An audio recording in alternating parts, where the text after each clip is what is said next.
What's up, freak bitches, wherever you may be, however you may be watching? Thank you for giving us just a little bit of your time.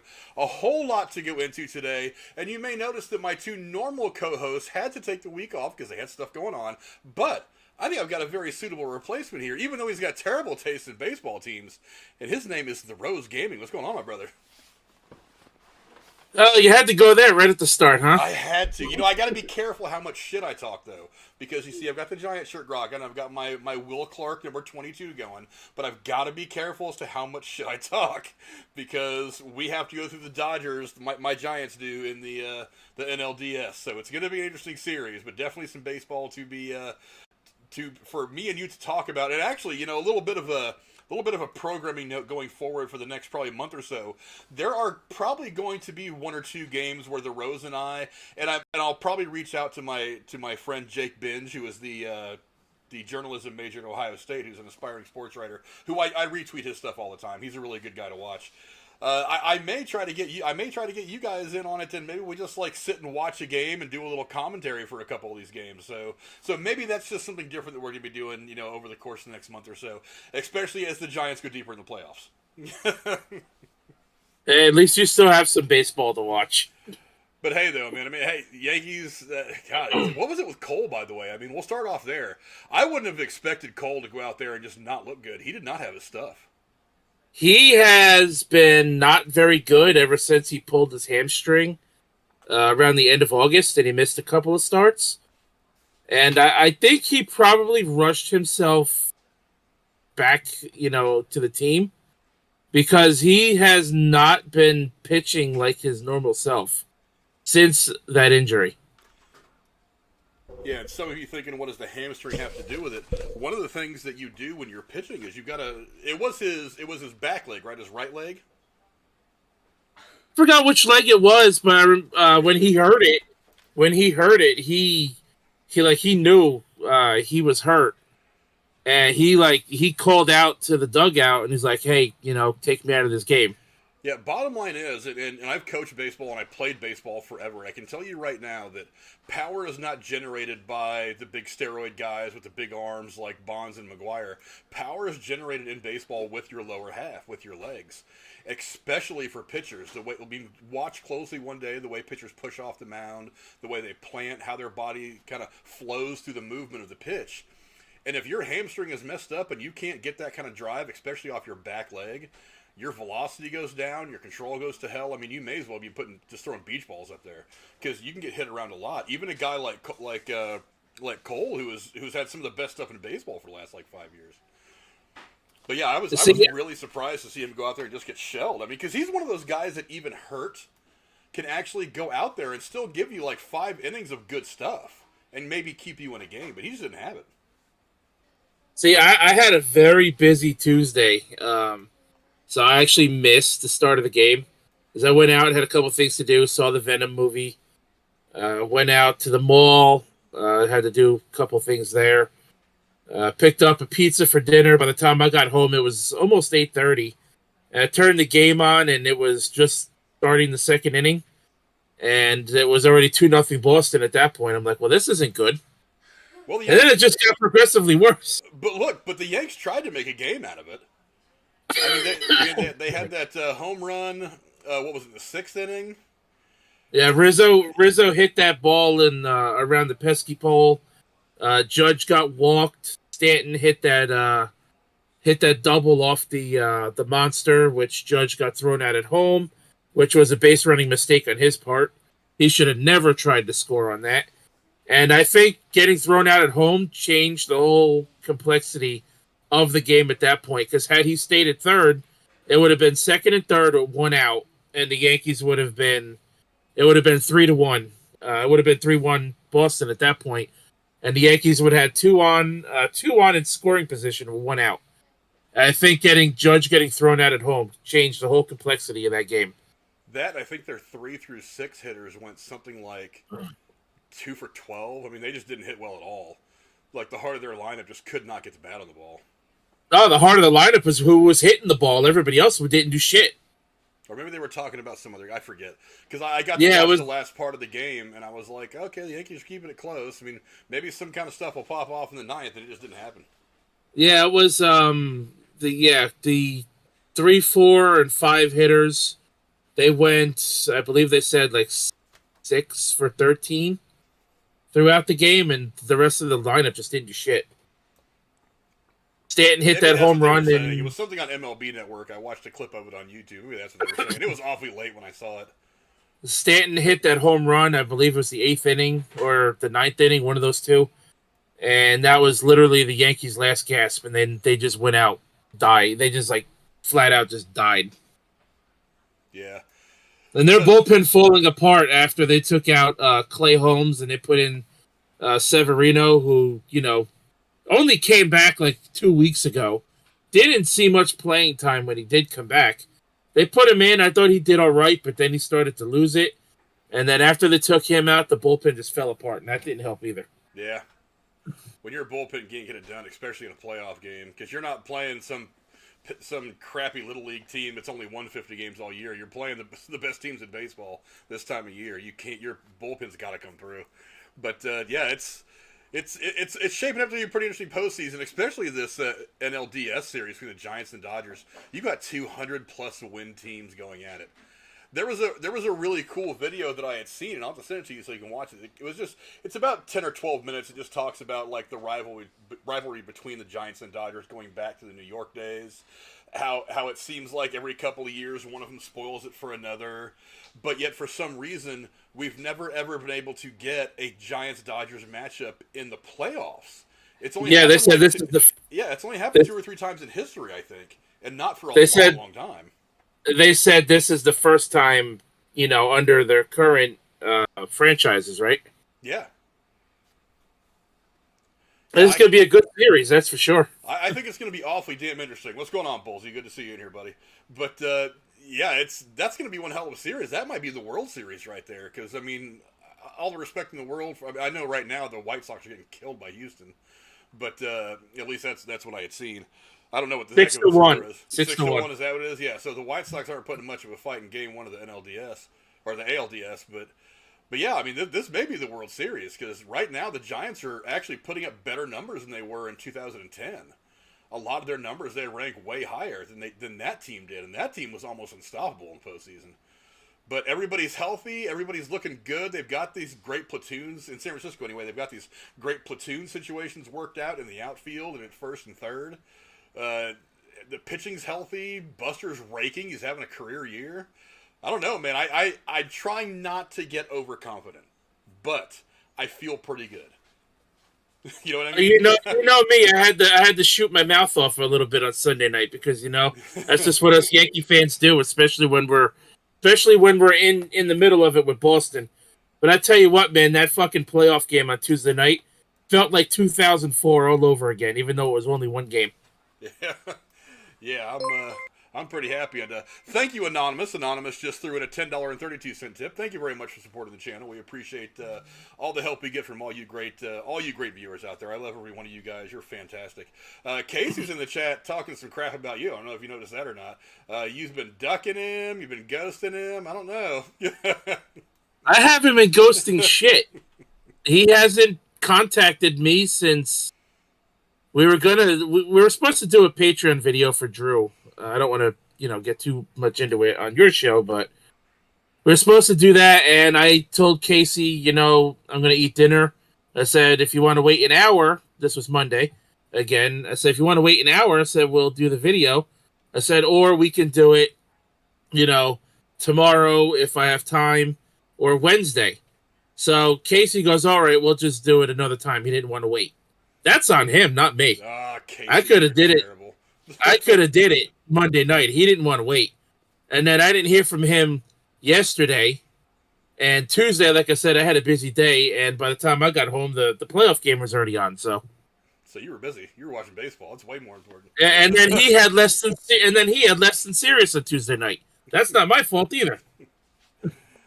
Well, he's got to ride Drew's coattails. So anyway, but listen, I've got in the description is the link to both the Rose Gaming and to Casey's Raw. If you want to go watch some cool gaming stuff, check those guys out. I will also be updating my YouTube descriptions in the near future because there's a lot more links I want to put in there for a lot of really cool people who talk about movies, people like the Movie Oracle and American Werewolf in New Jersey, obviously the Night Watch crew, those guys are just killing it. Some people like that, because there is kind of this film fan community that's coalescing with a bunch of people, and I'm really looking forward to getting involved with some of those people, maybe a couple of collaborations, but there's some really great YouTubers all on their own, and they need to get some more attention.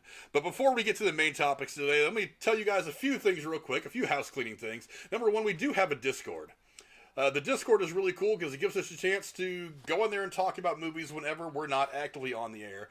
We go in there and talk about WandaVision, Falcon and Winter Soldier, Loki, all kinds of spoiler discussions. So you can go in there and talk about all the cool stuff that we usually talk about on this channel, as well as just send me some clips about movies. Send me your ideas, your thoughts, some things you want to hear about. That's fantastic too, because I like the stories and the ideas that you guys give me to go after. I think they're really fun.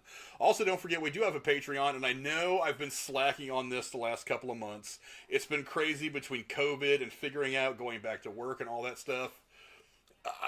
I've got some plans over the course of the next month to make it up to you guys, but if you support the channel on Patreon for $5 a month, you get a chance to win $25 a month in free movie tickets to the theater of your choice. This is not to go send a bunch of money to the production companies. This is to support the local theaters as they're getting back on their feet after the absolute train wreck that has been this pandemic for the last year and a half. We need to go back to the theaters. We need to help support them. Also, we need to in a way help support the creators that make the movie, because right now we've got Dune getting ready to come out in theaters. It's going to get screwed because financially in the box office because of the day and date release both on HBO Max and in theaters. It's not going to make the money it's going to make, but right now I'm hearing it's actually a really, really good movie. It's actually already opened in a couple places in Europe, and it's getting great reviews. So if you get a chance, just go to the theater and see Dune. Do not watch it first on HBO Max. Go help that out, because I really like to support the creativity of filmmaking. So you can do that over on our Patreon. Now, the first story of the day is actually a really, really cool one. We're going to go ahead and break down Venom 2: Let There Be Carnage. Now, let's see. I'm going back to getting my pictures all mixed up here. But Venom 2: Let There Be Carnage is giving theaters renewed hope that the pandemic recovery is moving ahead as planned, as it has earned an excellent $90 million opening weekend, passing Black Widow for the highest three-day opening weekend since the pandemic began. Not only that, but it also exceeds the $80 million opening of the first Venom in 2018, which is very significant. Rose, you saw the movie. First off, let's break down what we saw on the screen. I mean, what are some of your initial quick thoughts about Venom: Let There Be Carnage? I thought that movie was great. I thought it was pretty funny too.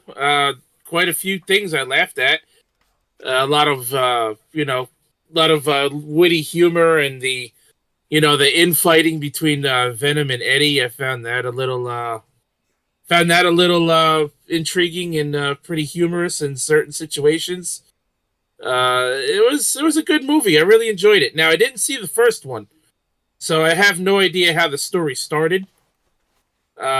Personally, I heard mixed reception about the first Venom movie, but I saw this one and I loved it. I thought it was really good, and definitely watch it again at some point. And that final after credit scene, which we'll get to. Oh boy! Yeah, that is the most significant post-credit scene since we get our first look at Thanos at the end of the Avengers, because it does a whole lot, and I'll go into what I think that all is going to entail once we get there. But look, I really like the movie started in a much different way than I thought it would. For one, I did see the first one, and I actually was pleasantly surprised by the first Venom film.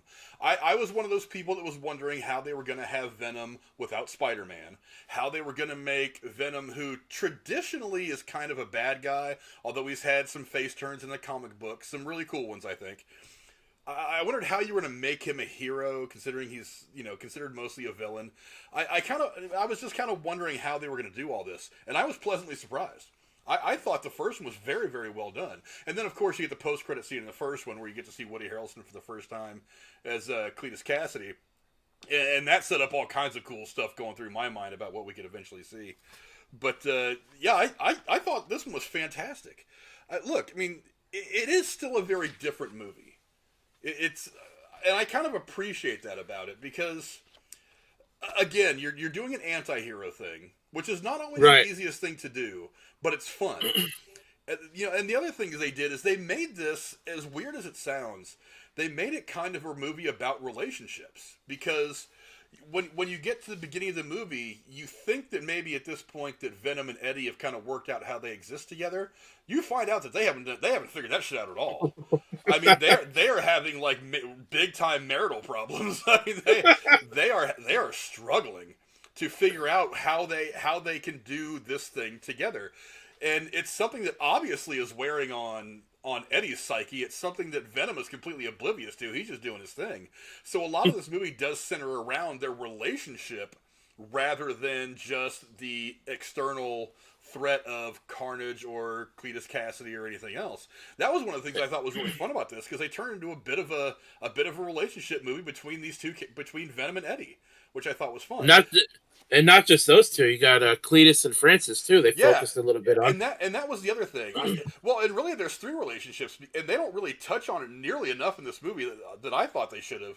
There's also the relationship between Cletus Cassidy and Carnage that doesn't really get explored as much as I thought it would. I really like the idea that they kind of humanized Cletus Cassidy a little bit because you had that crudely animated thing that showed how Cletus Cassidy came up from boy who had horrible things happen to him in life through that boarding school all the way up to all the other stuff. And they gave you that like 1 minute or so breakdown of how you create somebody who's a psychopath.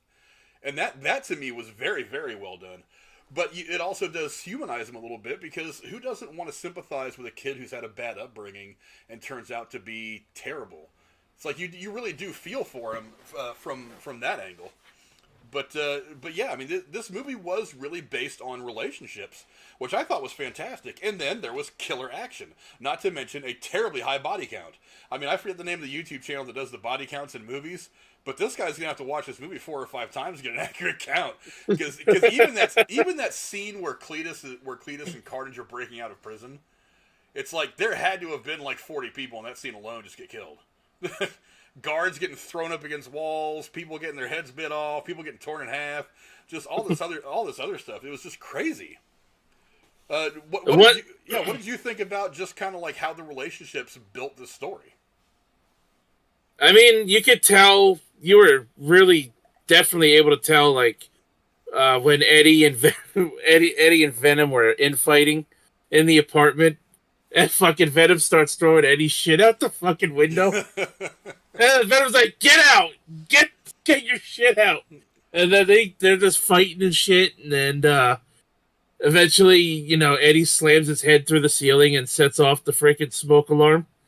And, that bothered Venom because the symbiote's being affected by the, loud screeching noises. And eventually, Venom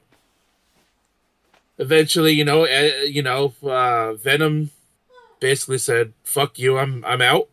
And once that happened, like, at first, it seemed like he tried to play it off like, okay, I got my life back.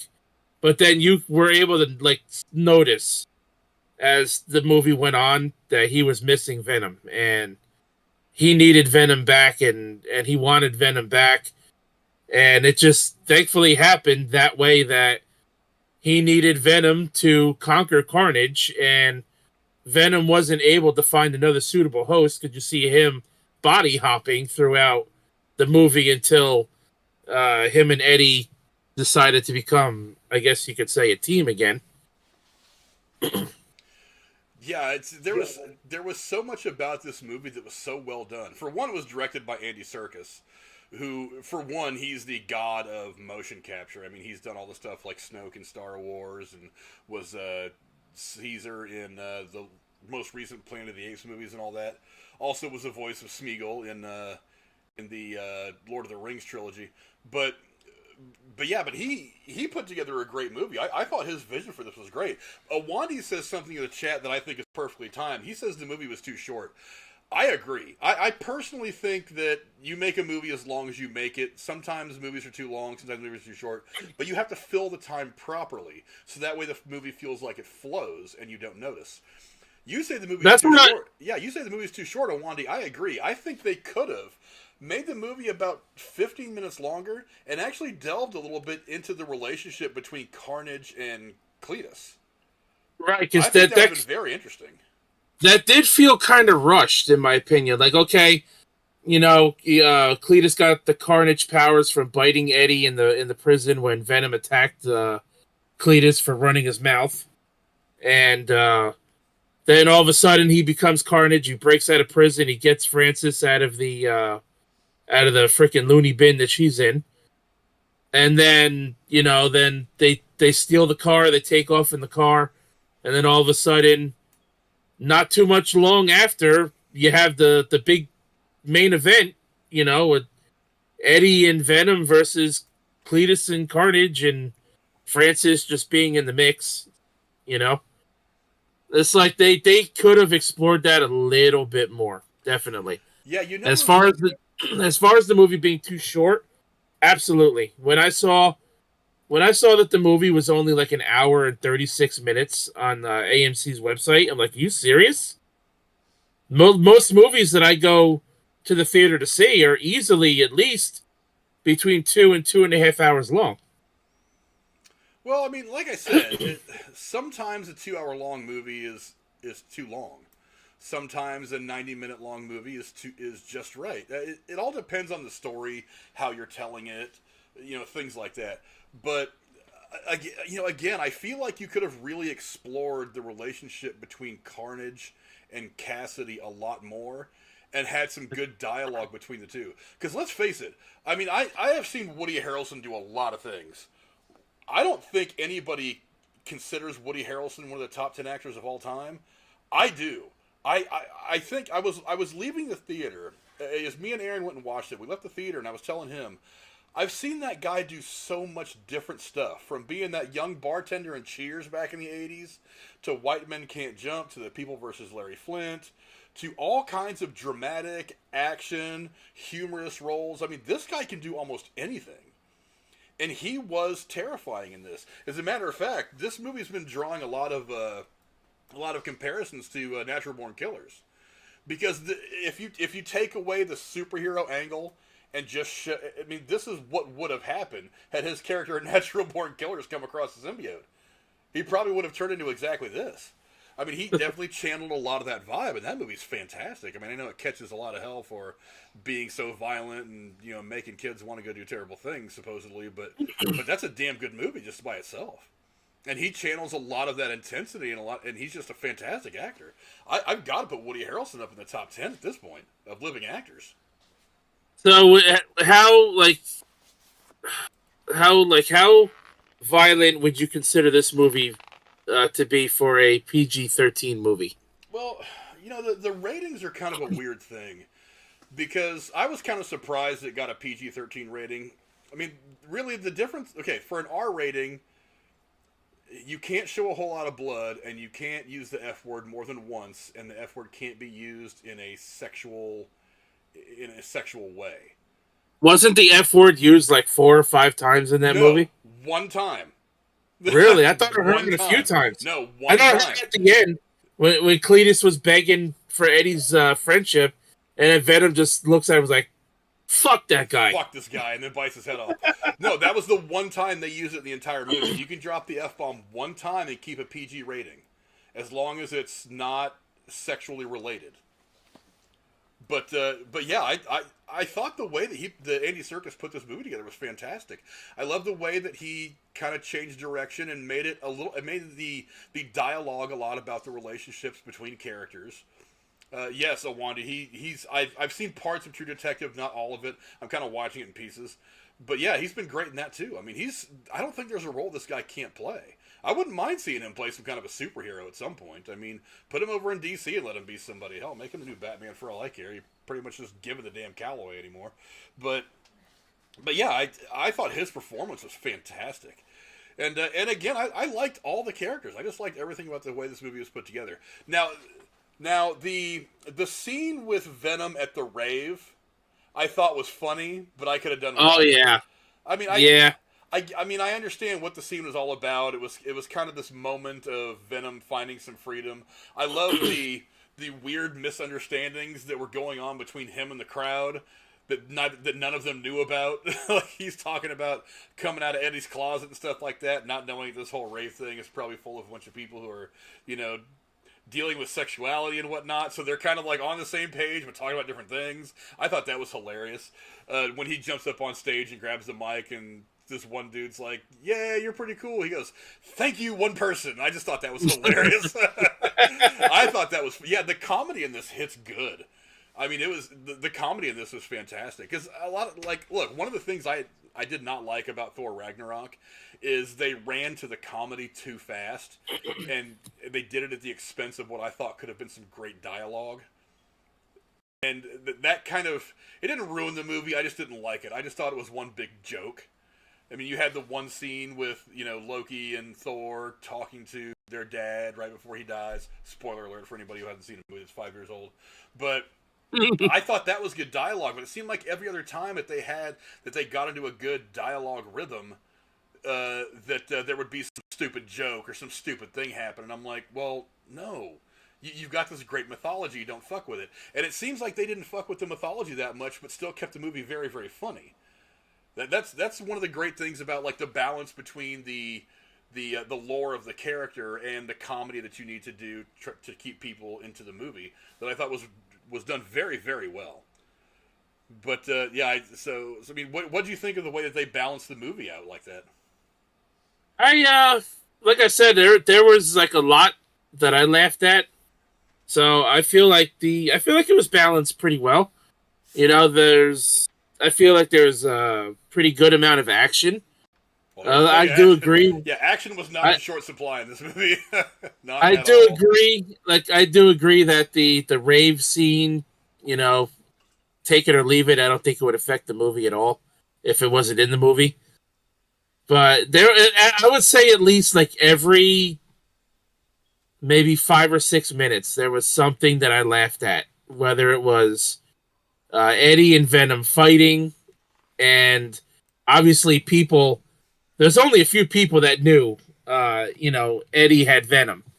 So when they're, you know, walking around and they're fighting with each other, Venom's, you know, fighting with Eddie, talking and, you know, inside Eddie's body, and Eddie's, you know, talking back to Venom.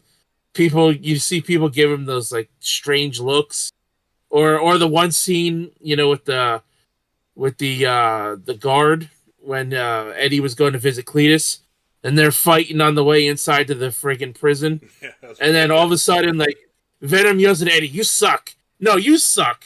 And then the guard looks at Eddie, "Excuse me?" Like, that was good shit. I love that part. But again, I love that part. But again, that was a lot of, you know, that relationship struggle between the two that leads to that scene.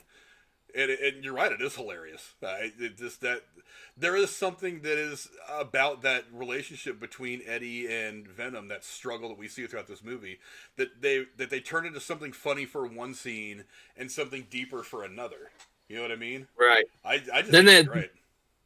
Then they had they had the scene in the convenience store where Eddie was taking Venom to get chocolate, and Mrs. Chen says, "Well, chocolate hasn't arrived yet." And then Venom's like, "I will eat Mrs. Chen." "No, you cannot eat Mrs. Chen."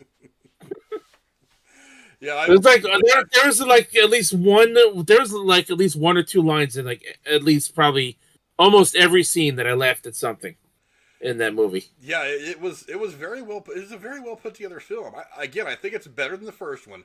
I still don't think it's in my top 10 or 15 comic book movies ever made, but it's just damn good. I mean, it was wildly entertaining, and I left the theater feeling very, very happy about what I had seen. I mean, especially like the ending of the movie and the final fight scene, I thought was also very, very well done. It's like you had that initial comedic thing where they roll in there and Carnage comes out and he's like, "Holy shit, that's a red one!" And you guys saw that in the trailers. I don't think we're spoiling that for anybody, but I mean that whole exchange was even kind of funny. You know, it's that little bit of levity that kind of sets you up for all the action and craziness that's about to come like 30 seconds later.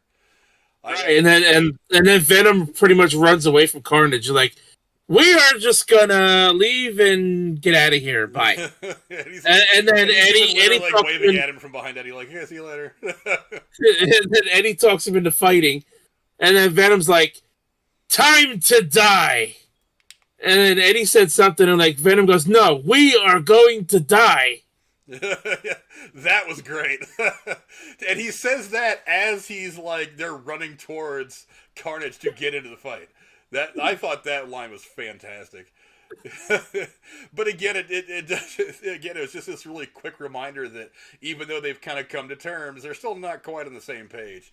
So I think one of the cool things about the characters moving forward is that there's always going to be that little back and forth. There's always going to be that little bit of an odd couple kind of mentality between the two. That they're not always going to see eye to eye. There's going to be times where one of them's going to do something to piss the other one off or screw things up. Probably going to be Venom screwing things up. But yeah, it's something that defines the character at this point, and I think it's just part of it. It's going to be fun to see all this going forward. But let's talk about some other things in the movie real quick. For one, we do get to see the beginning of the symbiote known as Toxic. Now, you probably saw when the cop was kind of like thrown on the scaffolding outside the church, his eyes started to glow blue. Yeah, I'm not sure if he actually got a part of a symbiote at that point. I couldn't tell if because he was fighting the girl at the time. He was fighting Shriek. So I don't really know if it was her power transferring to him, or if, because a lot of people say that somehow he's going to end up becoming the symbiote, but I don't see how. He didn't really have a whole lot of interaction with Carnage, at least not in that scene. So I don't really know how that's going to happen. But I mean, what do you think of the stuff that they're setting up with Toxic? I think if it does happen, and they're going to have a way to explain how it happened, because it would have had to have happened off screen.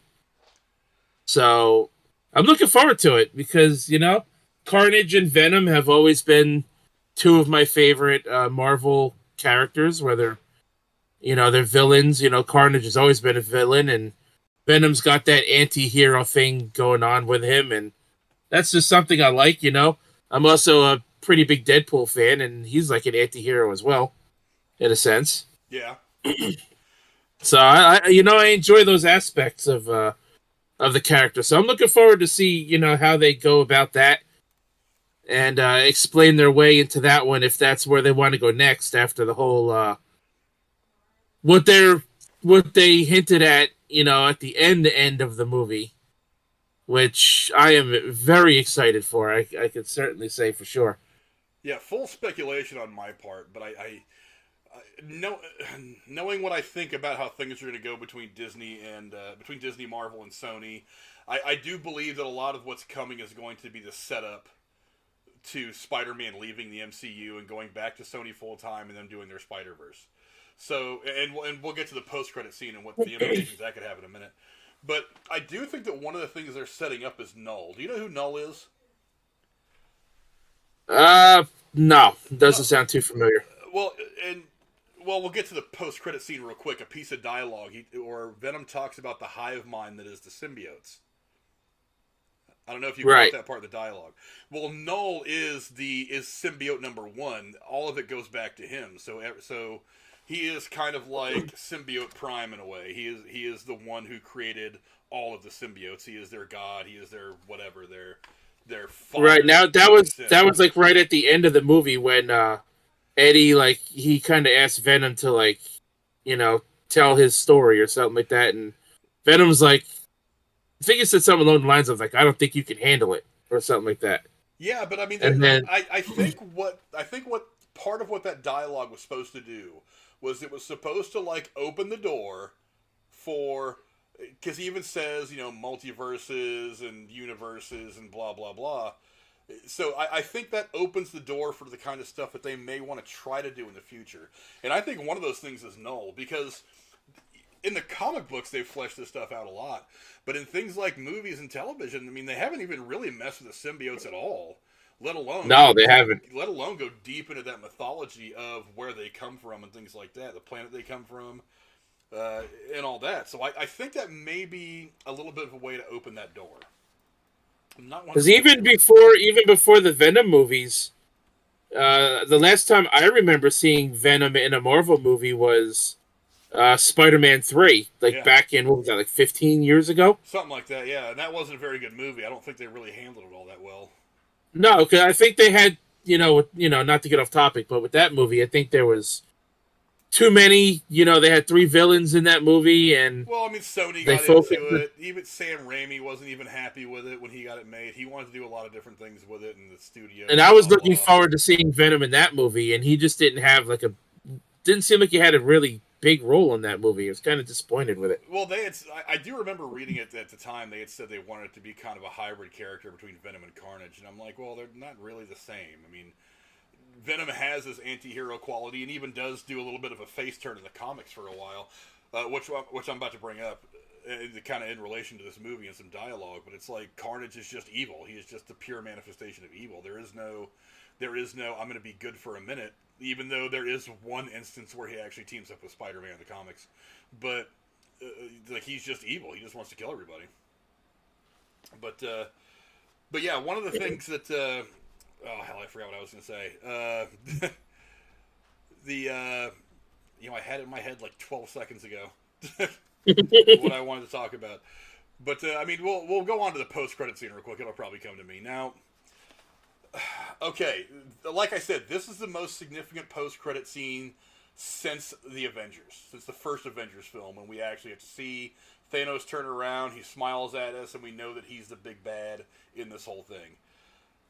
Look, I've already said it. I think all the stuff that's happening right now leads up to Spider-Man leaving the MCU. I think they're working with Marvel to set up their universe, which ultimately I think Spider-Man's going to come back, at least in some capacity. It'll just be several years.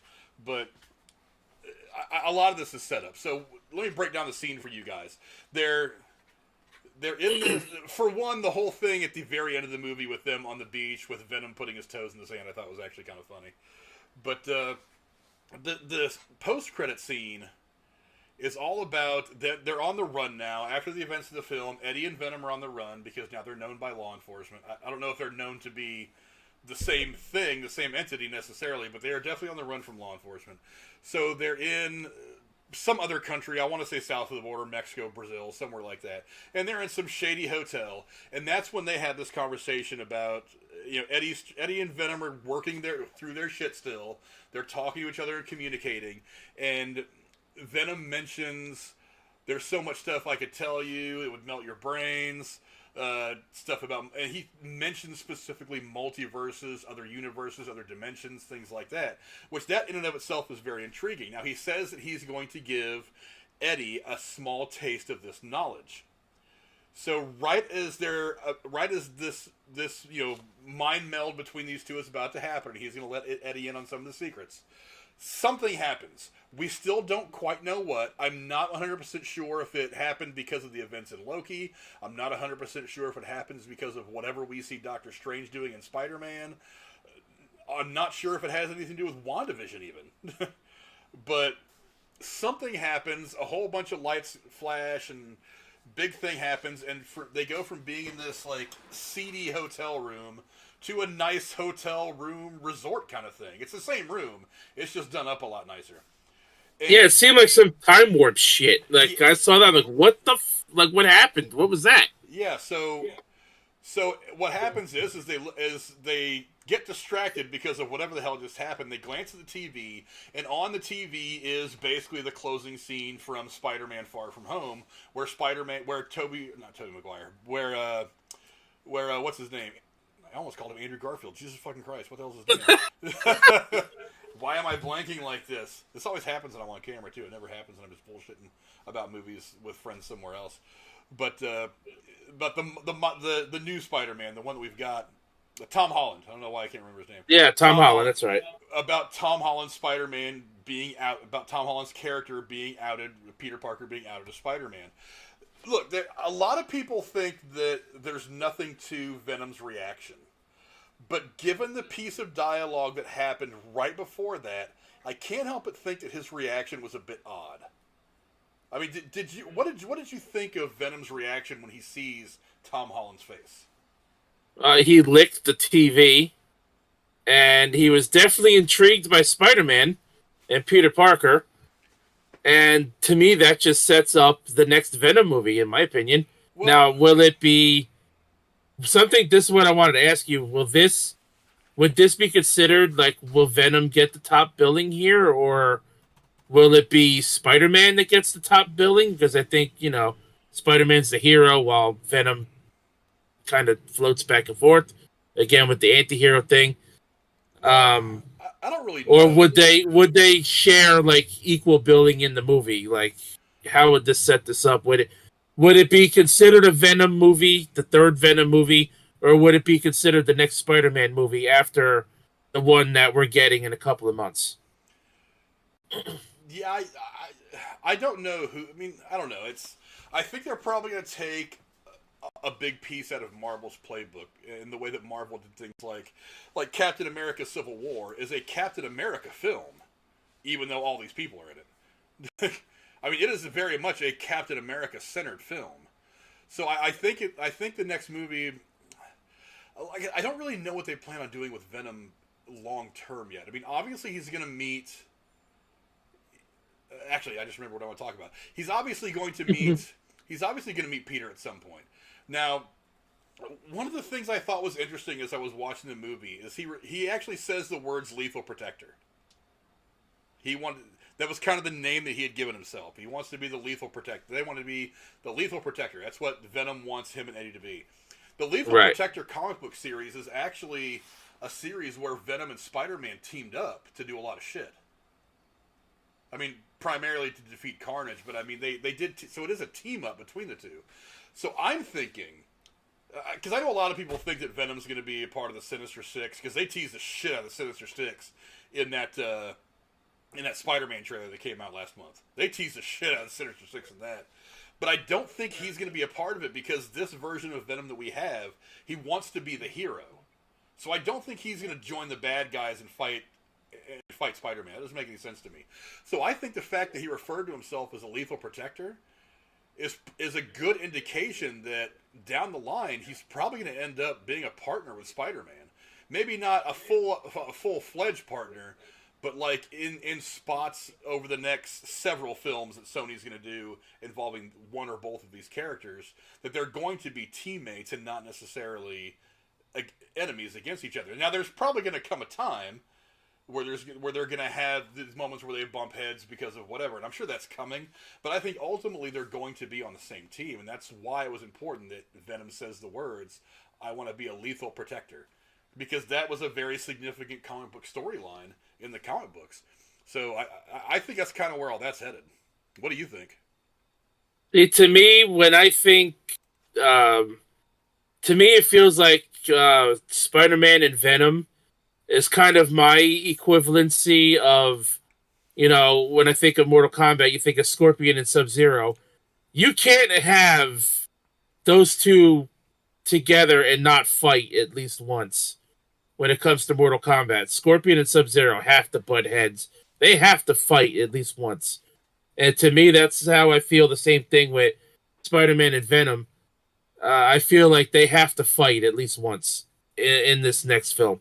I think they probably will. Now, another one of the big questions is we've got this new Spider-Man film coming up in probably a little more than 2 months. What is the role? I mean, does Venom play a role in this?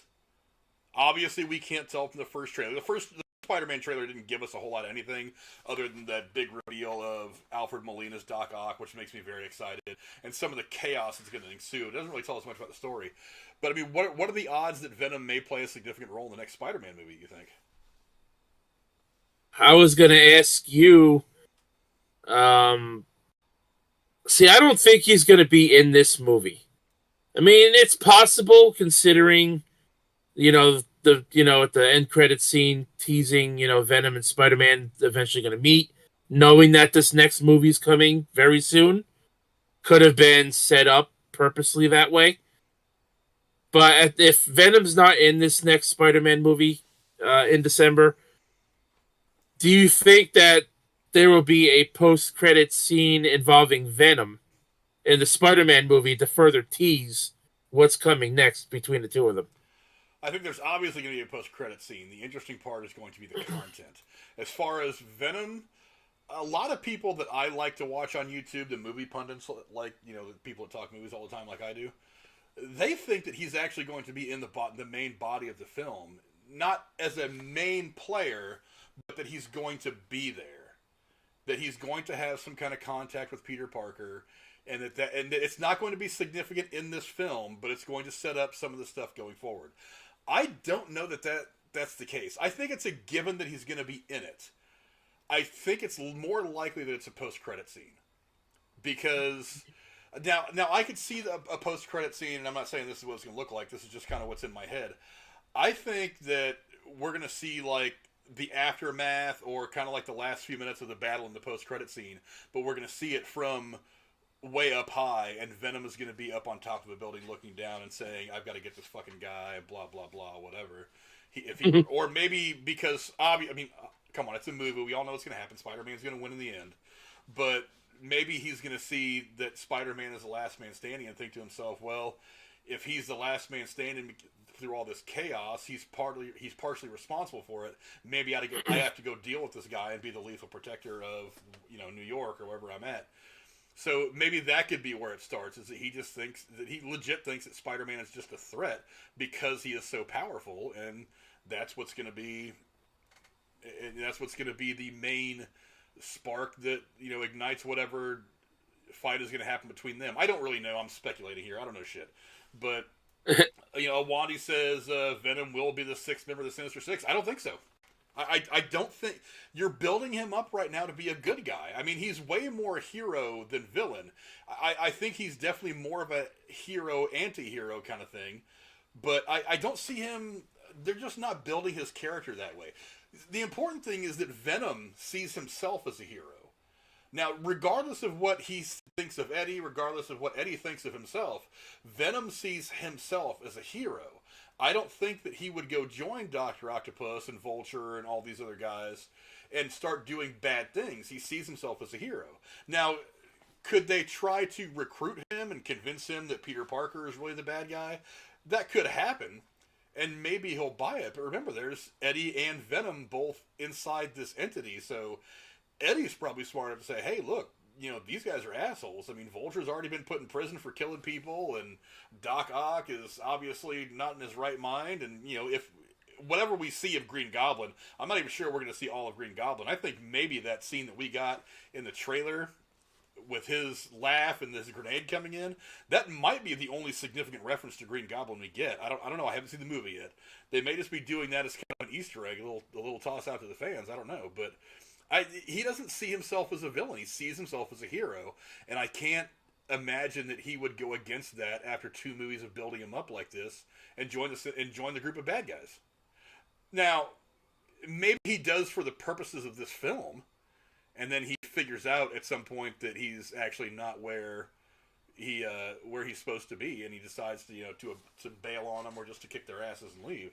But I really don't see that. He sees himself as a good guy. I don't think he'd join the bad guys. He also says, I don't think we'll see Venom till the next Venom or Spider-Man film. I think it's a given he's going to be in the next Spider-Man film coming out in a couple of months. The important thing is how significant will it be? I think it's going to be a post-credit scene. That makes more sense to me, because with everything going on right now in this movie, everything this movie that I think is intended to do, I really do think that they're going to allude to him, they're going to confirm that they all exist in the same place, but they're going to give us the payoff sometime down the line. That's what I think. But now, good. What if Venom joins the Sinister Six, but he does it in a way to get intel on them and help Spider-Man from the inside? Yeah.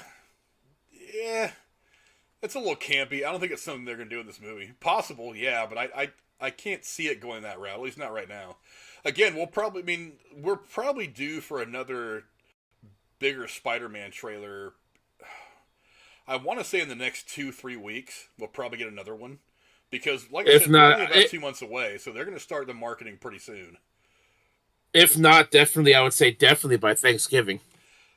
I think definitely by Thanksgiving, there's all kinds of football games they could put it in front of. Football season is a huge month for advertisers, especially for movie trailers. So, I mean, just like the Super Bowl for crying out loud. But yeah, it's interesting. But yeah, there's a whole lot going on with this Venom movie, especially that post credit scene. Again, and I want to get back to Venom's reaction. It wasn't just what he did licking the TV screen. It's the fact that he had a visceral reaction. It wasn't just he looked at the TV and said, "Look at this fucking guy. We're gonna go get him." It's like he had a weird reaction, and I wanted to go back and see the movie again today, but I had too much stuff around the house I had to do. But he had I don't know how to explain it just off the one viewing. If I see it again, I might be able to come up with a better way to describe it. But he had this specific reaction, like he had seen it before. And one of the reasons I think that might be possible is that he did just seconds before talk about different universes, different dimensions, yada yada yada. Maybe one of these hive mind, maybe one of these symbiotes that is Venom in like another universe or whatever, came across a version of Spider-Man, and and because of the hive mind that they have, they all know everything that everybody else has done and seen. That he looks at Peter and says, "Hey, I've already got that guy in my memory banks. That guy is fucking trouble for whatever reason." So that's why I'm so keyed in on this guy after seeing his face on TV for 5 seconds. Yeah, he definitely took an interest to him. Like immediately, he looked and saw Spider-Man, and he just he was fucking glued to that TV. Yeah, and Awandi said it a couple times. He said this guy like he knew him. Yeah, I think there's something there. I don't know what it is yet, but there is some knowledge of Venom that he has of Spider-Man, or maybe not this version, but of Spider-Man and or Peter Parker that he already has somewhere in his head that made him react a little more than, I mean, it was a different reaction. It was not a goofy reaction. Like I said, he didn't say, "Oh, this guy looks like an asshole, I'm gonna go to New York and beat him up." He keyed in on him when he came on the screen. It was something that jumped out at him. So I don't know, but now, I have one more question for you about that post-credit scene. Yeah. Who was the guy that came out of the bathroom and he saw Eddie laying on the floor of his room and he goes, "What are you doing in my room?" I think he was just the guy that was in the room. Because whatever changed in that moment where everything lights up and they switch from that dingy, gross room to the nice resort-looking room, I think it's probably that guy had rented that room because he's on vacation, and it was just some guy who was in there brushing his teeth, getting ready to go to the beach, and spit horrible. So you don't think so you think he was just a throwaway character? I just think it was a funny moment. I just think it was a funny moment. I think he's probably just the guy who was staying in that room, and Eddie just happened to pop in from a different dimension or universe or whatever, and just happened to be that guy's room in this universe. It was just a funny moment is all it was. I don't think that character's significant. But, one of the big things that has come about from Venom 2 is it did huge box office bank. It has got, obviously it's got the biggest opening weekend since the pandemic started with a record. I think it ended up with 90.1 million. But it also exceeded, like I said, the $80 million opening of the first Venom, which is not small. I mean, the first Venom opened with not having to deal with a pandemic. The fact that this did $90 million in an opening weekend, beating the original film, and during a pandemic, that's a big deal. The reception, and also, I'm sorry. Go ahead. No, I'd say the reception for Venom 2 was actually much better than the first one. It's got a 59% critic score and an 86% audience score on Rotten Tomato. I actually think the critic score has gone up since then. It's also got a B+ on Cinema Score if you actually pay attention to what those things are. It's got a dark and humor, surprising post-credit scene that could draw on casual audiences. I think the post-credit scene, once word got out of that, I think that probably drove a lot of people like later in the weekend to go see it. Because like I said, me and Aaron went and saw it. What was it? Friday during the day. So it's like and there was Thursday night showings that I wanted to go to. I just couldn't make it. But I think as word started to spread that there finally was going to be this connection between Venom and the Spider-Man that we know from Tom Holland, I think that probably drove a lot of people to theater, if for nothing else, to see that post-credit scene. But yeah, it's a huge opening. In second, by comparison, was the Addams Family 2, the animated thing, which earned a total of $18 million. But yeah, that's a huge opening. I mean, Shang-Chi is in third still with $6 million this last weekend. That film's taking in a good amount of money too. I think it's taken in 386.9 million globally. That's not a lot for a Marvel movie, but again, we're dealing with a pandemic here, so keep things in perspective. And then, of course, The Many Saints of Newark came in with 5 million. I heard that movie was awful. I have not seen it yet. I like The Sopranos, but I have not seen it yet, so I will get around to it eventually. But yeah, I mean, big, huge box office numbers for Venom. I mean, I think the casual fans are starting to feel a little more comfortable going. The hardcore fans are going to go anyway. Me, Jeremy, some other people, we're all going to go anyway. As soon as that movie opens, as soon as we get a chance to go see it, we're going to go see it. But I think the casual fans are probably getting a bit more comfortable going back to the theaters, which is good. It's good for the theater industry. It's good for, obviously, the movie industry because they're going to start making more and more money. I think it's still going to be a while before we see a movie break $1 billion again, even if it is a Marvel or a DC or big production or whatever. But we're going to start seeing stuff go up. If Venom did 90 plus million, imagine Spider-Man No Way Home. That is an interesting question, is what does Spider-Man do? I mean, it's going to be 2 months from now. Who knows what pandemic life is going to look like. It's going to be right before Christmas, too. It's Christmas time, which is a very, very good time for movies. I don't know. I don't think 100 million plus is out of the range of possibility, but I don't know. I think it'll probably beat Venom, especially now that we all know that there is now a connection between Venom and Spider-Man. There is going to be that question of, do they put the connection in here? Obviously, there's the question of how things go after the events of the last movie. It is still technically involved in the MCU right now, so who's going to come in, from the MCU? We know that, obviously Doctor Strange is going to be in there. We don't know if Wanda's going to be in this movie yet. We know that she's going to be in the Doctor Strange sequel that comes out next spring, but we don't yet know if she's going to appear in this movie, especially after the events of WandaVision and all that stuff, and how that all is going to work out and affect things going forward in the universe. I don't know, but there's still a whole lot of questions involving how we move forward. But what are some of your final thoughts on Venom, Let There Be Carnage? I read, going back to the big box office hit, I also read that it opened up to be the second biggest all-time draw in the month of October, only right behind Joker. Yeah. And, anyways, I thought the movie was really good. Again, I didn't see the first one, so I kind of went into this only knowing, only knowing the little bit that I know of the Venom character from various video games and the comic books and the cartoons growing up and whatnot. And the only thing I didn't like, one of the things I didn't like was, the Frances character and her freaking shrieking superpower. I fucking hated that.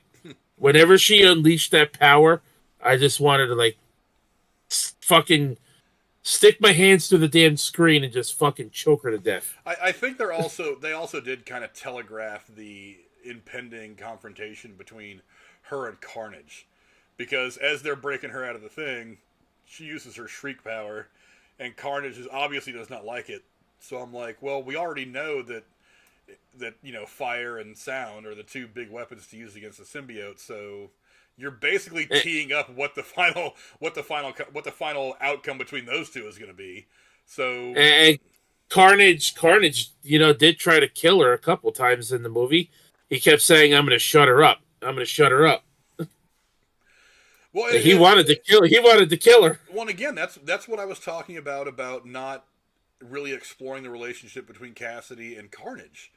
It's like you never really got a chance to feel these two characters out before the final battle.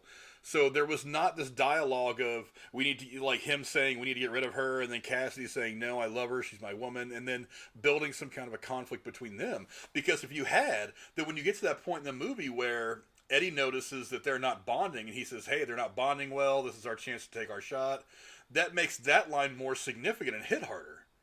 If you take a few minutes to just kind of explore this relationship between Cassidy and Carnage. But right, and if they were to make the movie longer, that's where that, they could have put that extra 15 or so minutes, before that final fight, where all that happened. But the plus side, I think it would have fit there. yeah, but the plus side to having a movie that's only 90 minutes long is you get more showings over the course of a day, and you can make more money at Right. the box office. But at the same Right. time, this is one of those movies where people are going to go see 4, 5, 6 times anyway. So why not throw in that extra 15 minutes or whatever and give us that little bit of dialogue that kind of establishes that thing. But anyway, Well, so now that they wiped out Carnage, at least in the Venom side of things, do you see Carnage maybe making some kind of return on the Spider-Man side?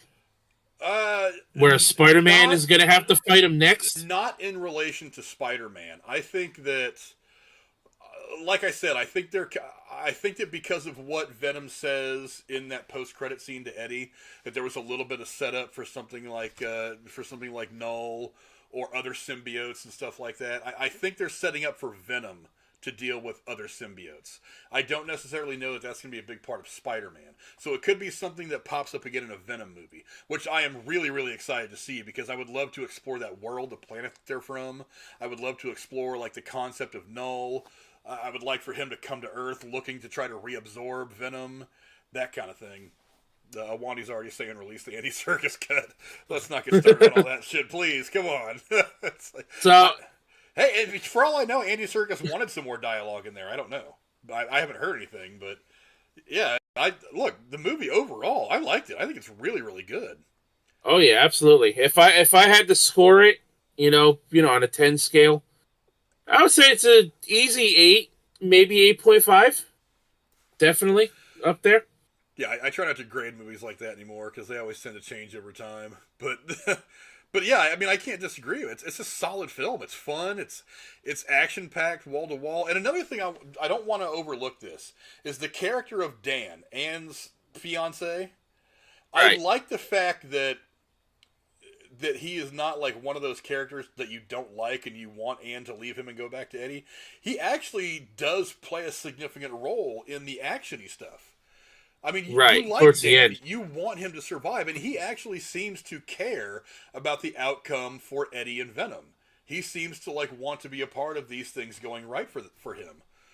And I like the fact that they make me want to like that character instead of just the usual, the girl's with this guy who's a douchebag and she's ended up getting back with the hero. It's tried and true. It's trope in Hollywood, but I like the fact that they're doing it a little bit differently because in a small way, it's like Anne and Dan's relationship does kind of impact Eddie and how he operates and what he thinks and his emotional state when he's going through shit. So yeah, I like the fact that they've built a character around this guy Dan that we still like. And then one thing we didn't mention in the movie was Anne played a big role in finding Venom and reuniting him with Eddie. And we got to see female Venom again, which is kind of cool when he gets into Anne's body. That's the sexiest symbiote I have ever seen. But yeah, I mean, it's a fantastic movie, and look, go see it. If you like the first Venom, you're probably going to like this movie more. If you didn't like the first Venom, again, it's a very different kind of comic book story, so you may not like it. I mean, just watch it for what it is, especially if you've seen the first one. You'll understand why things have gone the way they've gone up to this point. That's what I think. Right. Like I said, I've heard like mixed reactions on the first one. I have not heard really anything negative on this one from the people that's seen it. Yeah. But yeah. And another reason why I'm like so big on this Venom and Spider-Man thing right now getting together, not just because the post-credit scene certainly helped, but we got this PlayStation showcase thing in the end of August. Not to bring up video games, but we got to see the next Spider-Man video game, which happens to involve Venom. So I wonder if they're somehow this next game that's going to come out in a couple of years is also going to tie into whatever they might have planned for these two in this, whatever movies they're going to be in together. Actually, I think Sony, didn't they just sign the exclusive deal on the video game anyway to develop video games for Wolverine and somebody else? Yeah, they showed the Wolverine game too. Yep, yeah. They showed a cinematic thing of him sitting at a bar drinking, and that's really all you've seen and then just the title Wolverine just pops up on the screen. Yeah, so I mean, yeah, Sony's going to be spitting out some pretty cool superhero video games in the near future, so definitely go look for those if you're the video game type. But yeah, anyway, we'll move on to the next topic now. But yeah, Venom, it just kills it. I mean, big money at the box office for a reason. I'll be interested to see what the second week drop off is. I would imagine it's probably going to be somewhere in like the 60% range. But I think all things considered, that's probably going to be just about right. It's going to be expected. But yeah, go see it. I think it's a fantastic movie. Rose likes it too. Significant post-credit scene. Just a very well done film by Andy Serkis and everybody involved. But we're going to go ahead and move on to the next topic now. And for those of you who are big fans of everything Marvel and what they're doing on Disney Plus, some good news coming. A WandaVision spin-off starring Kathryn Hann is in development at Disney Plus from Marvel Studios. Variety has learned exclusively from sources. Han would reprise the role of Agatha Harkness in this series, which is described by sources as a dark comedy, though the exact plot details remain under wraps. WandaVision's head writer, Jack Schaefer, would serve as the writer and executive producer on the project. Rose, I don't know if you followed any of the stuff that we did breaking down the WandaVision episodes, but what do you think about Agatha Harkness getting her own spinoff? I think it's a good idea considering the fact that WandaVision was a pretty good series for Disney Plus. It had 23 Emmy nominations, and one of them I don't remember one of them being for the character. Yeah.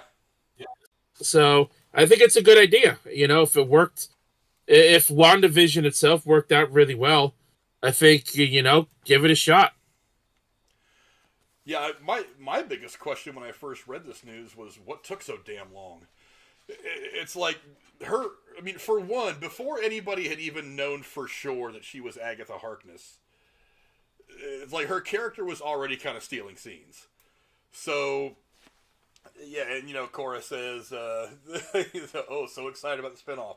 Yeah, like I said, my reaction is what took so long. She was one of the biggest parts about that series from episode 1. So I'm not at all surprised that this is happening. But again, my question is it's content. Where do you go? I mean, we all know where Agatha was left off at the end of the WandaVision, kind of wrapped up in her own prison in her mind. But it's like, where do you go with it? I am not overly familiar with Agatha Harkness from the comics. It's been a long, long time since I've really read comics. Same here. All the knowledge I pretty have is the research that I kind of do secondhand, looking at these stories. But I mean, honestly, I don't care what her story is. Bring it on, because at the time, just before her big reveal as being Agatha, the Agnes character that we had gotten to know as just that pesky neighbor was already one of the best things about the show. And then you get to the reveal. And her character, her portrayal becomes that much better. I mean, she literally is. I mean, she is on par with everything that Elizabeth Olsen did in the show. I thought she was fantastic, and I am all about this. And then to top it off, I mean, you've got one of the head writers from WandaVision who helped create the on-screen persona of this character anyway, is going to be in the mix. And let's face it, Disney's been killing it with their Disney Plus stuff, with the Marvel stuff on Disney Plus. It's been fantastic. I'm really, really excited. I just wish I had some idea right now as to what this was all going to be about. I would imagine it's probably going to be at least a year. It's probably going to be this time next year before we see any of this actually hit the screen. But I'm super excited. This article goes on to say that in WandaVision, Han started out playing the role of Agnes. We all know that. Nosy neighbor before it was revealed she was in fact a witch. She's shown to survive the Salem witch trials. Now, I mean, there's an opportunity there. Maybe this would be kind of a prequel, and you could actually go into her life before she finds Wanda and wants to steal her power. And maybe we go back to that Salem witch trial days and her formation as a witch and stuff like that. I think that would be interesting. But I don't know how you would go that far back and make it a dark comedy. So, I mean, I don't know. All I know is I'm really super excited. And then, of course, we got the song Agatha All Along, which is still stuck in my head. Thank you very much, Disney Plus, for that bullshit. I swear to God, I was driving around the other day and that song popped in my head out of nowhere. I didn't even have my radio on. I just had like the windows down, getting air, no sound, just driving, and like that song popped in my head. And I'm like, God damn it, Disney, I hate you guys.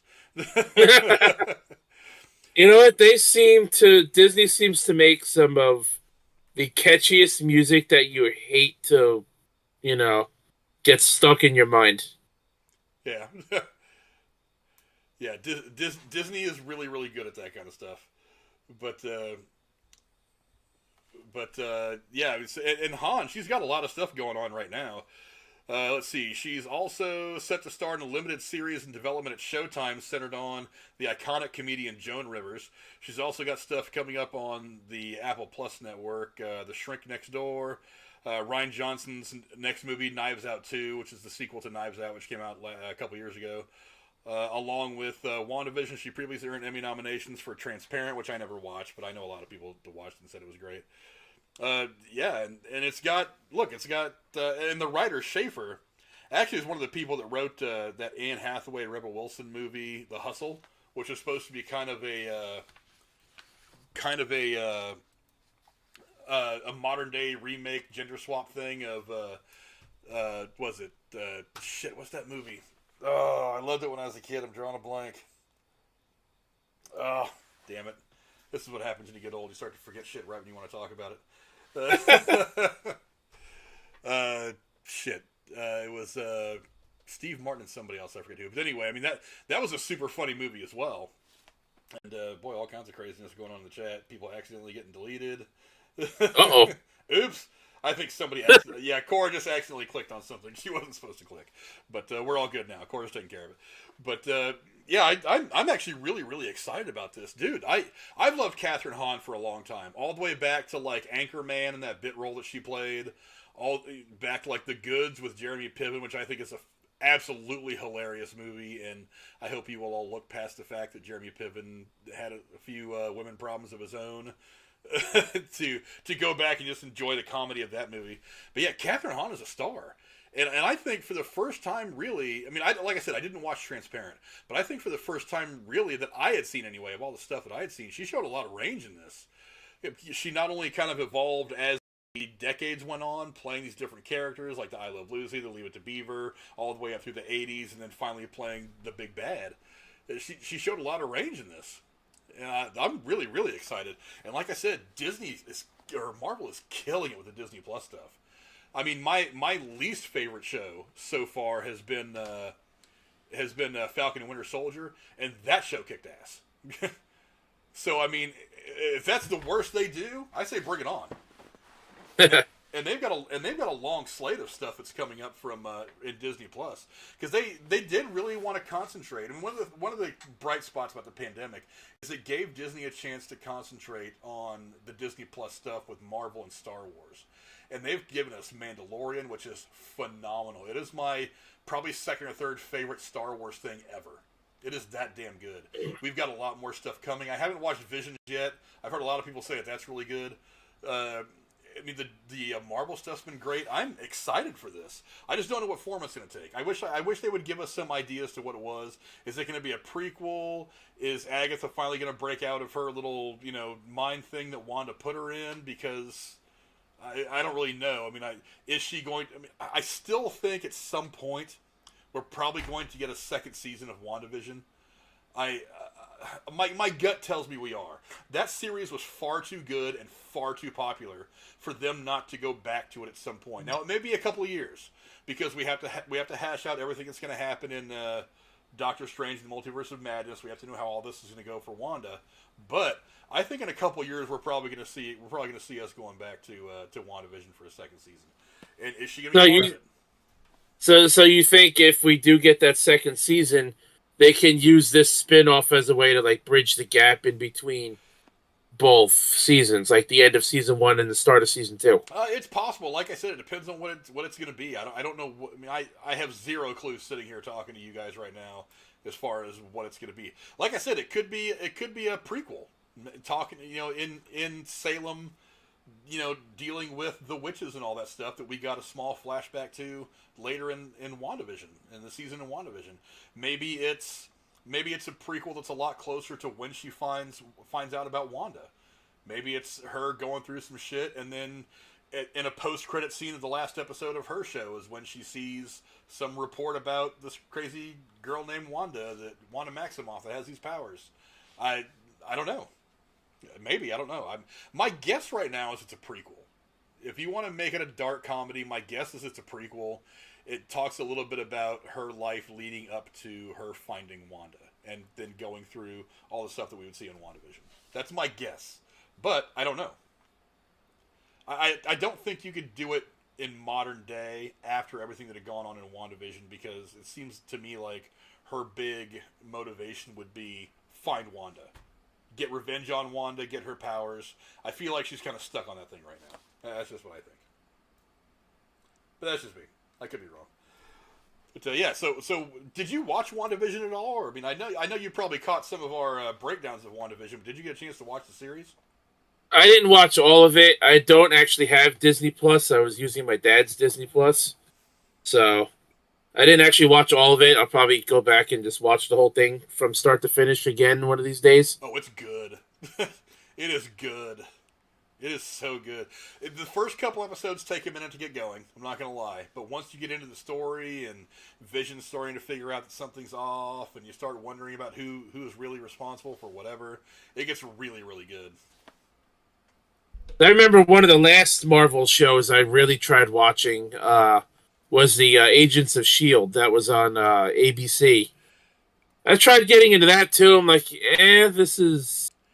Like, I'm a big Marvel guy, but I just couldn't get into that one. Yeah, that show could have been so great, but there was so much stuff that screwed it up. For one, I think early in its run, it tried to pull too much from the movies, and it wasn't really its own. It didn't really have its own identity. Now, I mean, I understand that they all exist in the same universe, so sometimes something that happens here is going to affect what happens over here. I get it. And I thought they actually handled that pretty well. But they kind of, once they kind of became their own thing and pulled away from the larger MCU, I think the show got better. The last season was good. The couple of seasons before that weren't. The show kind of lost its way, going into space and all this other weird shit. I didn't really get all that. I really felt like it should have been more of like a ground level Avengers, like almost like a show Shield, show Shield like you would show a CIA show based on the CIA or the FBI. A lot more administrative, more of a procedural, not so much superhero high flying shit. I mean, it's like tell deeper, richer stories without relying on Iron Man or whoever else. I think they could have done it like that. And on top of that, the big problem was that you had two different people running Marvel. You had Ike Perlmutter running the TV stuff, and you had Kevin Feige running the movie stuff, and they weren't working together at all on stories. So now Kevin Feige is running everything, and that probably won't happen again. But yeah, I mean, it had a lot of promise. I liked it in the beginning. The middle, it got bad, and towards the end, it got a little better once they kind of brought it back to the ground a little bit. But at that point, it was too late. Yeah, I definitely didn't get near the last season. I think I watched the first season, and I was like, yeah, I just didn't go back to it after that. If you want to watch something really, really good that ABC put out that was Marvel related, go watch Agent Carter.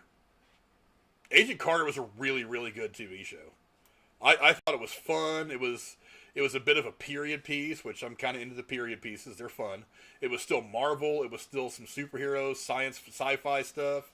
And you really got to flesh out the Peggy Carter character a little more. Kind of on her own, away from Steve Rogers, away from superhero stuff. You really got to build her character up a lot more. I thought that show was actually really good. I've always been kind of bothered that they didn't make it out of the second season, but that's just me. But moving on to whatever is next, there is a new. As I reach for my paper, sorry, I'm not nearly as organized as Drew tends to be sometimes. Let's see. Brittany Murphy's death is going to be explored in a new documentary on HBO Max. Brittany Murphy's life and death is set to be explored in a new documentary titled What Happened to Brittany Murphy. In particular, the HBO Max documentary will focus on the actress's last days before her tragic death at the age of 32. Murphy has been the subject of multiple rumors and conspiracy theories over the years, so I ask you, The Rose Gaming, what do you think about this Brittany Murphy documentary coming from HBO Max? I think if they do it right, and whatnot, I think it could be pretty well done. See, I was reading this article when you sent it to me, and when I saw, the name Brittany Murphy and documentary, my head just like immediately went to a different documentary that I've seen on. I don't remember if it was on which of those channels that does the murder mysteries. I don't know if it's like Court TV or the ID channel. Yeah. But there was another person named Brittany who I actually knew, and they did a documentary on this girl, her life and death, tragic death. And when I read this, it just like triggered that the memory of that person who I knew, because I went to high school with her. I actually only lived maybe like 2 miles away from this girl, and she was killed by her. She was killed by somebody she was seeing, and her parents owed like drug money to this guy, and this guy kidnapped her and like raped her and all this other shit. Left her body buried like in a what do they call those shallow grave? Yeah. And it was it's just like when I saw this article, just like triggered all those memories. Like I said, I knew this girl and stuff, so I'm like, wow. And to think, reading this, I think if they do it right and everything, I think it could turn out pretty well. Yeah, this is a really tragic case because look, I shamelessly, with no shame at all, will tell you that Clueless is a fun movie to watch. I've been watching that movie for years. I'll watch it if it comes on TV. I think it's fun, and she was a big part of that. And that whole ensemble cast was great. I mean, everyone from Alicia Silverstone to a young Paul Rudd. I mean, she was part of one of the defining movies of a decade, and she still had so much ahead of her. I mean, for one, you can see the picture I put up of her. She's absolutely gorgeous. But, I mean, again, just everything surrounding her death has been a little weird. And I guess maybe some of this gets kicked up a little bit more when something is going on, like is what's going on right now with Gabby Petito or something like that. Everybody tends to go back to these things. But just to remind you kind of some of the stuff that went on, her death was initially cited as being from natural causes, but the cause was later listed as pneumonia with secondary factors of iron deficiency, anemia, and multiple drug intoxication. She was known to be a bit of a drug hound. Both Murphy's mother and husband rejected the findings and said that her death was caused by a heart condition, which I don't understand how you draw. I'm sorry, she was never knowingly diagnosed with a heart condition, so I don't know if that's true or not. But the oddball thing is just a few months later, her husband, Simon Monjack, was found dead in their house, with his death also being put down to pneumonia and severe anemia. I think it's really, really odd that they would both have the same conditions that would lead to their death. I'm not 100% sure. Now, I'm not a doctor. I don't know shit. So I'm just saying it seems odd. The Los Angeles County Department of Health considered that toxic mold could have caused both deaths, but this was rejected by the coroner. So you've got the coroner saying no, and the Department of Health saying it's possible, or considered that it could have caused both deaths. I don't know. It's very very weird that both those entities would come to different conclusions that are so different. You know what I mean? But now her mother seems to believe that it was toxic mold as well, even though the coroner dismissed that as the cause of death. Yeah, I don't. I'm gonna have to watch this documentary to really kind of put together my personal opinion, but I don't really know. And again, the story was just so long ago. I mean, she passed away in what I don't even think this article says what year, but I mean, she passed away like what 9-10 years ago almost. It's been actually. I have her Wikipedia pulled up right now because I was actually looking through her filmography. Let me see. Born November 10th, 1977. Passed away December 20th, 2009, age 32. Yeah, 2009. So it's been a while. But it says here that Murphy's mother now believes that both her daughter and son-in-law were both killed by the presence of toxic mold in the house. The film will feature interviews with Monjack's mother, brother, and former fiancée Elizabeth Ragsdale. Ragsdale has made claims that Monjack lied about who he was and once abandoned her. I don't know what that has to do with his cause of death or Brittany Murphy's cause of death, but whatever. Maybe it'll be important. Let's see. This article goes on to say that what happened, Brittany's director, Cynthia Hill, says of Monjack, he was a disturbed individual who was used to conning people, and Brittany was one of his last victims. There was a pattern of behavior that became very obvious the more research that we did. Again, I don't know how that translates into death from black mold. I don't know. This article doesn't give me a great picture of what the documentary is going to say, but it does sound interesting because there has been a lot of crazy shit that has floated around this whole thing. So maybe whenever this documentary comes out, we'll be able to get a better idea. This documentary is actually set to premiere on HBO Max on October 14th, so that's just in about a week. So when that comes out, I don't know. Maybe I'll do a quick review of it and a quick discussion of it. I don't know. Maybe I'll talk with the regular co-hosts about that, see if they're going to be around to do that. But it's an interesting topic. I mean, maybe it's even something that I should toss over to Drew and maybe have some more tense discussions over on Derailed about this. What do you think? Well, you know what? He does this coming Sunday is the mystery topic. It's supposed to be the mystery topic night, so. Yeah, I don't know if this is necessarily. Well, I don't know. Maybe it is a mystery. I don't know. I mean, there's obviously a lot still surrounding all this. Black mold. But I mean, because I remember hearing shit about drugs, the mold. I remember hearing about that. I remember drug dealers mad about something. I remember just flat out OD rumors. There was probably one or two other things that were kind of prevalent as far as the case with Brittany Murphy is concerned. But yeah, I remember hearing several things, and I don't know that any one of those things ever became the definite cause of her death, at least not in the public's eye anyway. Not that the public eye knows what the hell they're talking about half the time anyway. I mean, look at Gabby Petito again. It's like, what the hell does the public know about that?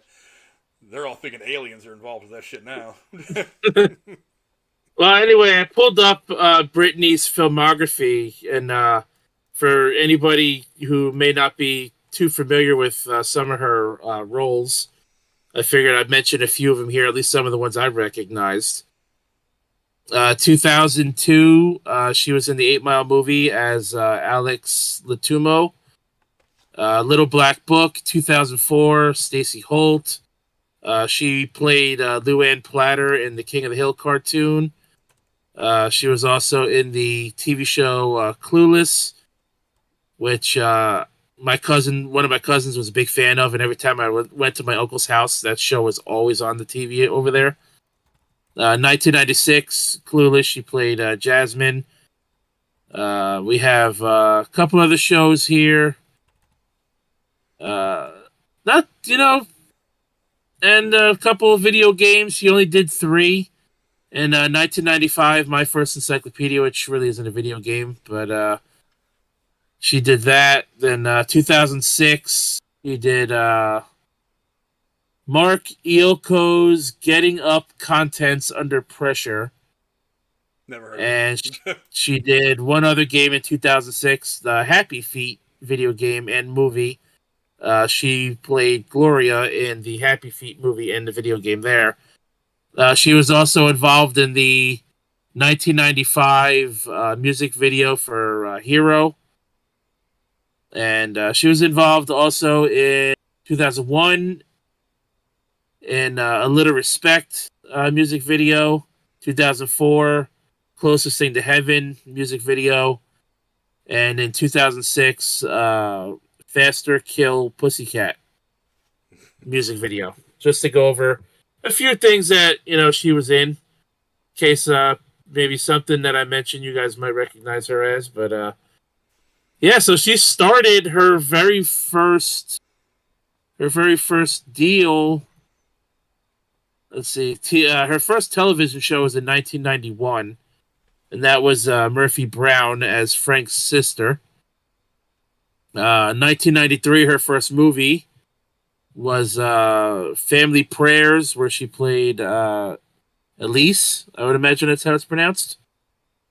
So it seems like, at least according to her filmography, it looks like she started acting in 1991. The most disappointing thing about this whole story is what she could have done. I mean, because despite the fact that she was in her 30s when she passed away, she was still a rising star. She was still in the mix for a lot of stuff, a lot of movie and TV stuff. So that's the most tragic thing about her whole story, is that, everything she could have done. But oh yeah, absolutely. You figure 12 years ago, there's plenty more she could have did. She was still young. She could have been active still for maybe at least a good 20 more years. I mean, she could have ended up in a Marvel movie. She could have ended up in a DC movie. She could have ended up in some other big sci-fi or big budget spectacle. I mean, who knows? It's unfortunate. It's sad. Anytime a young life is ended, no matter the circumstances, there is a big air of tragedy to it all. But, for someone who was actually well beloved by fans, and who, by all accounts, was nice. I mean, I've never heard anybody, because that, like, after most actors or actresses or famous people die, that after a certain amount of time, there's always going to be somebody who comes out and says, yeah, well, they were kind of a prick anyway. I've never really heard anybody say anything bad about her. Even after, she died in 2009, so 12 years ago. I've never really heard. Yeah, going on just about 12 years, yeah. Yeah, I've never heard anybody come out and say. As a matter of fact, I think Paul Rudd said that he actually really enjoyed working with her at one point in an interview many, many years ago. So, it's unfortunate. I'm going to have to actually go and watch. I'm thinking I'm probably going to watch this documentary. I may or may not do any kind of a review on it, because I don't know if it's that kind of thing. Maybe, I don't know. I'll figure it out after I watch it. But there is something interesting about the whole story. So, I mean, go to HBO and check out, here in about a week, check out What Happened, Brittany Murphy. It comes out on the 14th on HBO Max.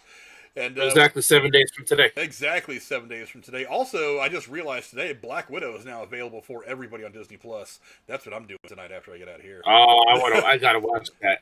Definitely gotta watch that. I'm gonna go watch Black. I saw it a couple times in theaters. I never got a chance to go back for any other viewings. I'm doing it today, kids. I'm gonna watch Black Widow tonight.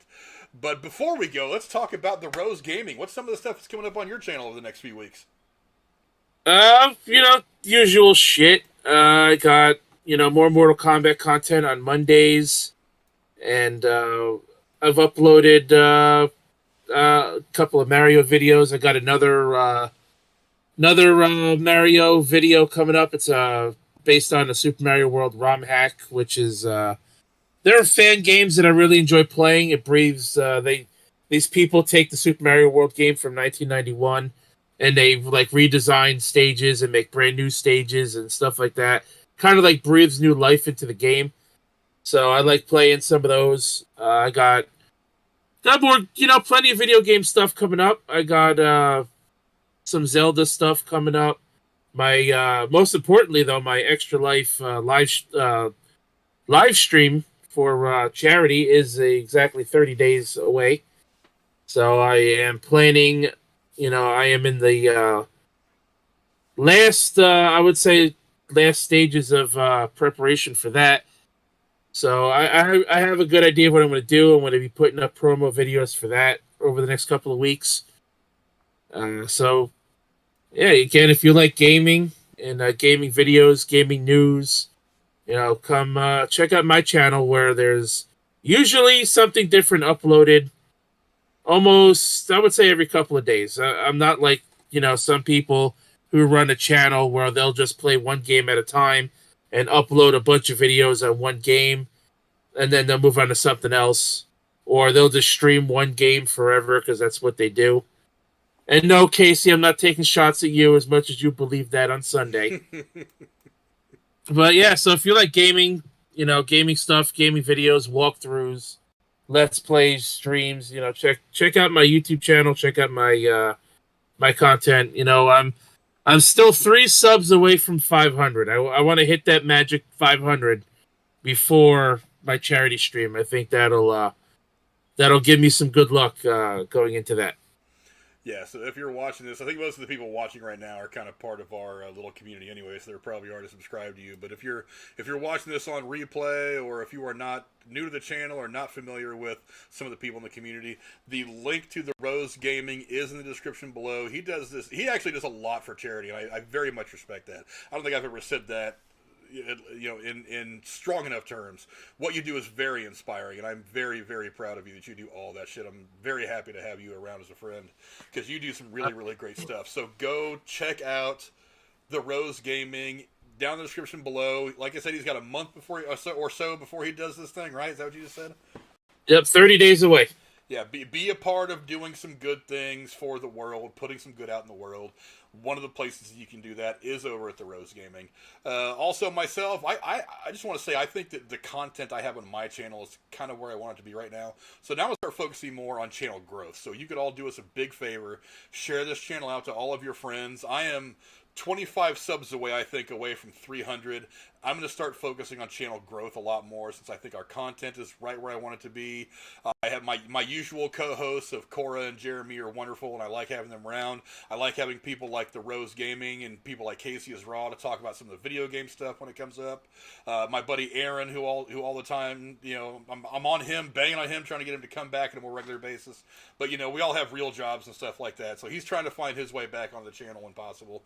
But, yeah, I'm going to start focusing on the growth of the channel, and I really need your guys' help. Share this video or whatever video that I put up out to all of your friends, and let them know that I could really use their support going forward and growing, because that's going to be my focus for the next probably year or so on this channel, getting to 1,000 subscribers. I think it's going to happen. There's some collaborations coming between me and some other movie YouTubers that, you know, I'm kind of working out in my head. Nothing is set in stone yet, but there's a lot of cool people that I'm hoping to do some stuff with, and hopefully it'll help us all. But I want to thank you guys all for coming around. I want to thank my killer co-host tonight, the Rose Gaming. Again, check him and all the other really cool people out at the links in the description below. And I will see you guys later. Adios.